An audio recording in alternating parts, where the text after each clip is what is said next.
It really does feel like New Balance is going in a different direction with this latest release. Today we're going to be looking at the New Balance 2000 model, which is a brand new silhouette debuting in this very nice light blue and dark blue gradient colorway. June 12th is the release date for these shoes, both on the New Balance website and also in certain boutiques here in Australia and worldwide. This shoe definitely caused a bit of a stir within the New Balance fan community, where a lot of people really stick to the classics of the 990 series, the 991 series, and the kind of old school dad aesthetic. This latest 2000 model, with its very striking and wild looking appearance, feels like New Balance is trying to push to a new audience and get into a space that they haven't really been in before. This is the third new silhouette that New Balance has been releasing in 2025. First one was the 2010, which has a little bit of a familiar feel to it. The RC56, which again has a little bit of a familiar feel, drawing from other shoes, whereas this shoe, the 2000, just feels like something brand new and absolutely completely different. First of all, before we get into the details of the shoe, I really just wanted to say thank you to everyone for watching. I really do appreciate everyone who has found this video. If this is your first time on the channel, my name is Harrison Cable. This is Best Foot Forward Shoes. We do a podcast, we do short videos, we do reviews. So thank you so much for checking this out. I hope you enjoy this review. So let's get into the box, the sizing, and the comfort of this shoe. So first of all, let's start with the box. This is no surprise. It comes in a very nice classic grey New Balance box with the metallic grey New Balance logo on top. Opening them up, you do get two shoes, no extra laces with these ones. Regular sort of New Balance tissue paper with this one as well.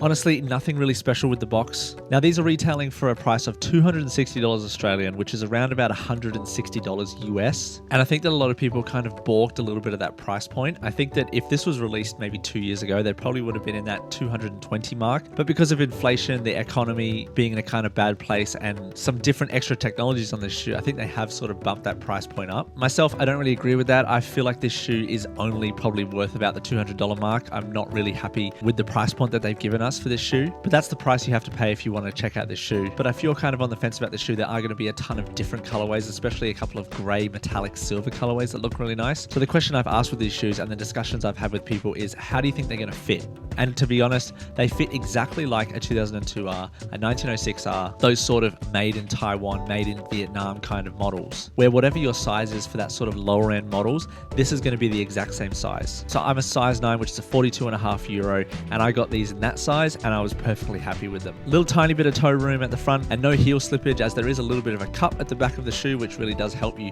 sink your foot into it. So going true to size with these was absolutely no problem. I'll go into the comfort a little bit later, but I wanted to break down some of the materials on this one. So the first thing that kind of stood out to me, and stood out to a lot of people as well, was the bottom of the shoe. It has this really crazy kind of traction pattern, and a lot of people have had comparisons to this to the Nike Scorpion, which I actually do have one of those shoes. And as you can kind of see, they are kind of right when you say that these two kind of shoes look very similar.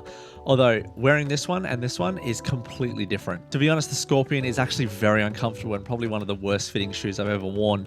And yet this 2000 model is definitely a lot better and feels so much more comfortable than that shoe. So as you can see on the bottom, there are about 9 different sections where the ABZORB technology is connecting to the rest of the shoe. And they're kind of defined by these different pieces of traction on the bottom, which is done in a somewhat smooth rubber. It's not exactly great for, say, trail running or anything, but you do get a fair amount of traction with these different pods. And overall, I think it provides a really cool and unique sort of aesthetic. Moving up from there, you do have some plastic overlays basically running all the way around the shoe, from the heel to the toe, mixed in with a little bit of breathable suede, which is done in this very nice gradient color. The N logo here is not embossed onto the shoe. It is a part of that plastic overlay, so it really doesn't have any sort of extra texture on it. It's not raised at all. It's not a different sort of material. It does feel very cheap, and the mesh around the toe box and on the side panels here doesn't feel incredibly breathable, so there is an extra layer of mesh underneath it that does provide a little bit more weather resistance, but it also makes the shoe a little bit more hot and obviously less breathable. Like I said in the unboxing, you do only get one pair of white laces with this shoe, which to me is a little bit annoying, but I think that the white laces are probably the ones that I would choose out of any color to go with this shoe, because as you can see, it is a very predominantly blue shoe. You do get a little bit of 2000 branding on the lace loop at the front of the tongue right here, but other than that, there's really not a huge amount of 2000 branding on the shoe. There is the New Balance logo on the back heel tab. There is also the New Balance logo on the tongue, and obviously the big N logo on the side. I think with a passing glance, people are going to be like, are these a Nike shoe? Because they kind of have that Nike vibe, that futuristic tech. They're not exactly your classic looking New Balance, which I think is the market that New Balance are trying to go into with this sort of shoe, trying to break into different areas of the market. And I think this is a pretty good first go at it. So overall, the materials do feel a little bit cheap.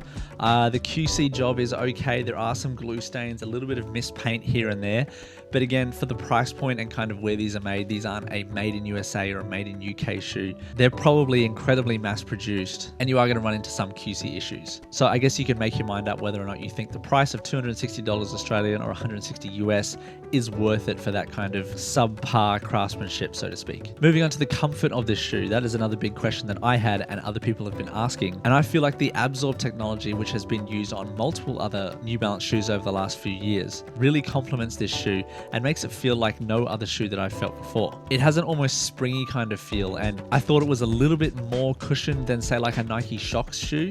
The Nike Shox kind of have a little bit of a tough and springy feel as well. I just think that this shoe is a little bit more cushioned and isn't as hard to walk in as those shoes are initially. So straight out of the box, I was very happy with the comfort, and I think the more I wear them, the more they're going to wear in, and over time they'll be super comfortable. There is a stability shank plate in the middle, which you can really feel when you try and move around, because of course these ABZORB pods are not connected to the middle of the shoe right here where the stability web is. So when you're pushing and you're turning and you're moving the shoe around, because they have a slightly soft and pliable upper, the stability web at the bottom really does allow for a nice grounded feel. They are very light as well. They're actually only about, I'd say, 800 grams, whatever that is in American. I'll probably just put it down below here. But overall, they are very light, so they'll be very easy to wear for a long period of time. Overall, I'm pretty happy with these shoes, and I'm really excited about this blue colorway. I hope that people really like it. I was very blessed to grab these shoes a little bit earlier than other people. They are releasing in a couple of days here in Australia and also worldwide, so look out for them in your local retailers and on the New Balance website. So again, I'm very happy with these ones. I'm keen to see some different colorways, and I hope that you found this review a little bit helpful in informing some of your decisions on buying these New Balance shoes, because this is a new one. This is kind of interesting, it's fresh, and people have a lot of questions about them. So again, thank you so much to everybody for watching. If you want to check out my podcast, the link is just down below as well. So is my Instagram as well if you wanted to check out some photos I did of these shoes. Thank you so much to everybody for watching. We'll see you next time. Have a good day.